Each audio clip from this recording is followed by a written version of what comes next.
Here I am at the 4x4 Expo, this one being held in Donington Park. And unlike the other two shows that I have attended in the UK, both being outdoors, this one is indoors. And of course I don't count the one in London because that wasn't really a 4x4 show, that was pure adventure travel. This is most definitely 4x4s, lots of familiar sights, lots of familiar vehicles, and of course, being in the UK, lots and lots of Land Rovers, but not just Land Rovers. This is not a Land Rover show. And I thought this would be a very, very good place where I can tell you what I'm going to be doing in 2014. But first, more about the show. Donington is about an hour northeast of Birmingham, and it's a one-day show, and it's very busy. Lots of accessories. They're geared either to making our Land Rovers look good or to improve off-road performance. When I say off-road, I mean trailing and off-road. Overlanding gear is noticeable by its absence. And winches. There are 3 stands specializing almost exclusively in winches, probably because of all the mud.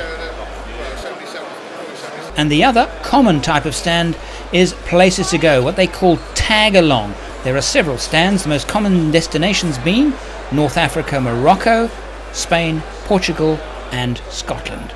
And this one is Wales. And this looks very interesting. I've seen him at some of the shows before. His equipment is called Paranoid. Bit of an odd name, but some very nice stuff.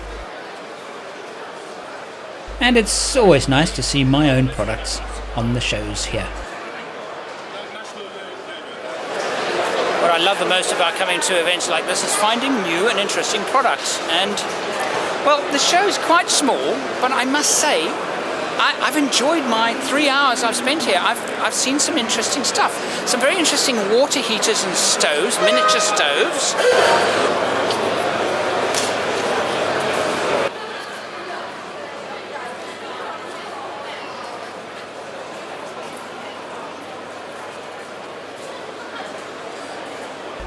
And this one, not sure quite how it works, but it charges your cell phone. And behind me, a tent, which is a copy, no question about it, of the wonderful Oz tent. I think I might try and scrounge one to test one. Looks good.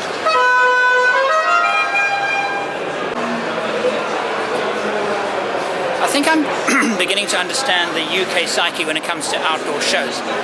They have to be spread kind of evenly throughout the year because the winters are not spent out much.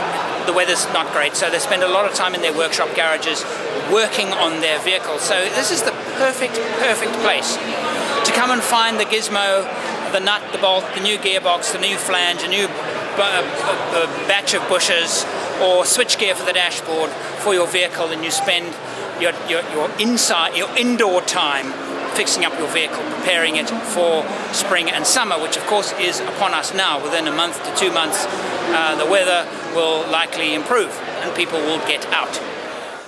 So there's the Donington Park Exhibition and Conference Centre behind me, in which this show was housed.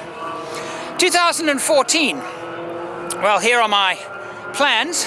A new television series. This one, a little different from previous ones in that it will be shot in both South Africa and Europe. Now, where specifically in Europe, not sure at this moment.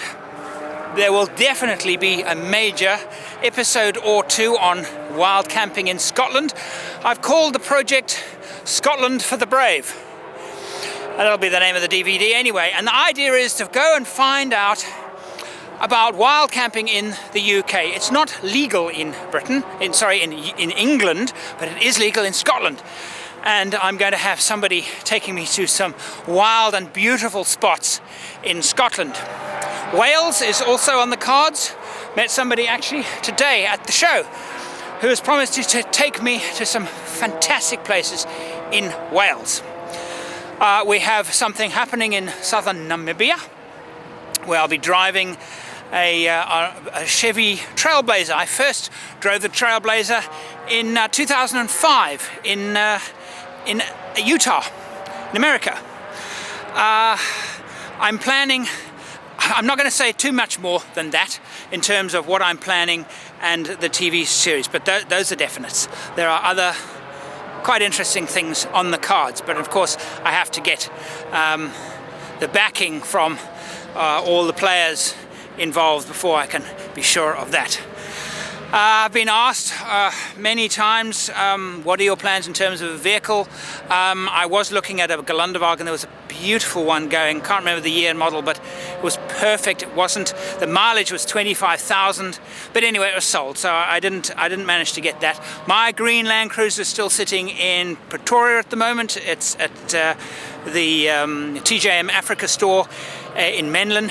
They're looking after it for me, and the idea is that I either will bring it to South Africa via ship, or there is still a chance, something's come up, and that is to drive it here later this year, all the way through Africa, and that in itself will be another TV series.